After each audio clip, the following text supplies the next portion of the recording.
DAP खाद के लिए किसान लगे हुए हैं लाइन में। भारतीय किसान यूनियन चौधरी चरण सिंह के राष्ट्रीय अध्यक्ष चौधरी धर्मेंद्र सिंह का कहना है कि अक्टूबर माह में आलू और सरसों की बुवाई होनी है।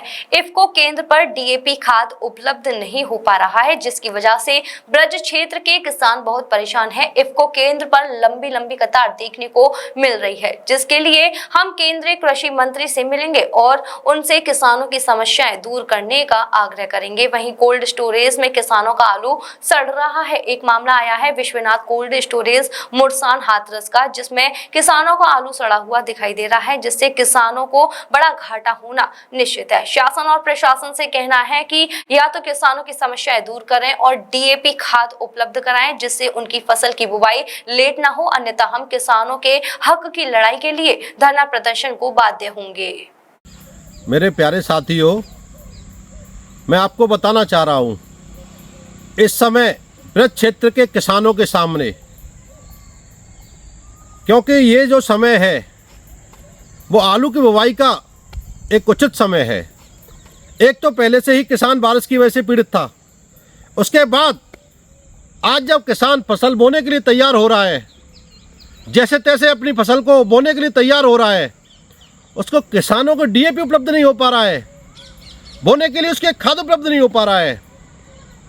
सरकार किसान पैसा भी दे रहा है, लेकिन उसके बाद भी किसान को डीएपी पर्याप्त मात्रा में उपलब्ध नहीं हो रहा है। इस विषय में आज हमने निर्णय लिया है, अपने संगठन के पदाधिकारियों के साथ बैठकर निर्णय लिया है कि हम 1 से 2 दिन में माननीय कृषि मंत्री उत्तर प्रदेश सरकार श्री सूर्य प्रताप शाही जी से मिलेंगे और उनसे निवेदन करेंगे कि किसानों को डीएपी खाद उपलब्ध कराने के लिए अपने तत्काल प्रभाव से सारे जिलाधिकारियों को निर्देशित करें कि किसान, कोई भी किसान, क्योंकि किसान दुखी है, किसान डीएपी के इंतजार में सुबह से लाइनों में कतार लगा के खड़ा हो जाता है। हमारी महिलाएं, हमारी बेटियां लाइन में खड़ी होती हैं, उसके बाद भी क्या होता है, गाड़ियां डीएपी की आती नहीं है, या फिर आ भी जाती हैं तो लूटमार होती है। क्यों लूटमार होती है? किसान को क्यों पर्याप्त मात्रा में डीएपी उपलब्ध नहीं कराया जाता है? क्या समस्या है जो किसान पैसा देने के बाद भी उसको पर्याप्त मात्रा में डीएपी नहीं उपलब्ध कराया जा रहा है? इस विषय पर भी माननीय मुख्यमंत्री योगी आदित्यनाथ जी को सोचना चाहिए, विचार करना चाहिए।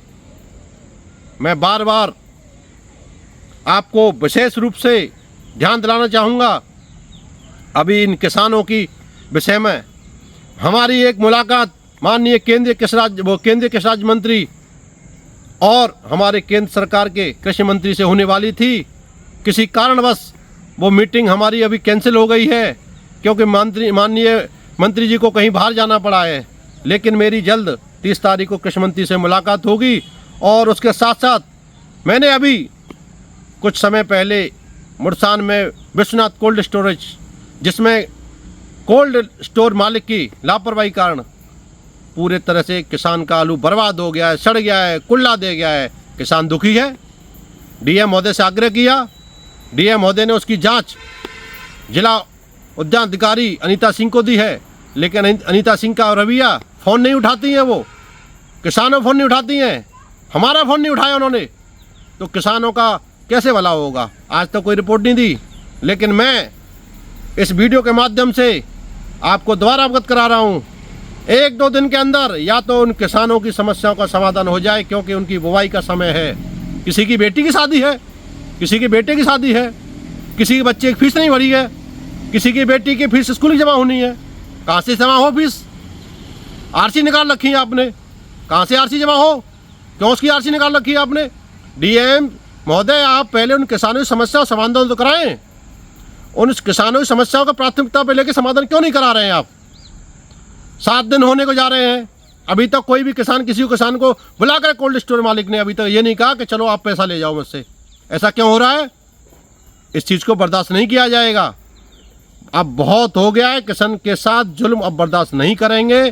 भारतीय किसान यूनियन चौधरी चरण सिंह के राष्ट्रीय अध्यक्ष होने के नाते मैं साफ साफ चेतावनी दे रहा हूँ, या तो 2-3 दिन जब तक हम लखनऊ से वापस आएँ, या तो इन किसानों का भुगतान हो जाए, जिसका जितना नुकसान हुआ है उन किसानों का भुगतान कर दिया जाए, अन्यथा एक बड़ा आंदोलन और बहुत बड़ा आंदोलन भारतीय किसान चौधरी चरण सिंह द्वारा उस विश्वनाथ कोल्ड स्टोर के शीतगृह मालिक के खिलाफ मोर्चा खोल के और किसानों के साथ किया जाएगा। जय जवान जय किसान, जय भारत माता की जय। सिम्स है तो मुमकिन है अब हर बीमारी का इलाज। सिम्स मथुरा का एकमात्र ऐसा चिकित्सा क्षेत्र जहां आपको मिलेंगी भरपूर सुविधाएं। 200 बेड का एक ऐसा आलीशान अस्पताल जहां मरीज आने पर नहीं किया जाता कहीं और रेफर। मेडिकल की हर सुविधा से सजा हुआ सिम्स हॉस्पिटल जहां आपको मिलेंगे एक से एक विशेषज्ञ। आधुनिक सुविधाओं से युक्त हॉस्पिटल जो रहता है अपनी मरीज की सेवा में सदैव तत्पर। Cardiology, neuro surgery, gastro surgery, plastic surgery, critical care and pain management, ये सारी सुविधाएं मिलेंगी आपको एक ही छत के नीचे। वर्ल्ड नंबर 1 पैथोलॉजीज के साथ सिम्स हॉस्पिटल आप सभी की सेवा में सदैव तत्पर। National highway 19 Masani road near Shri Radha valley, Mathura.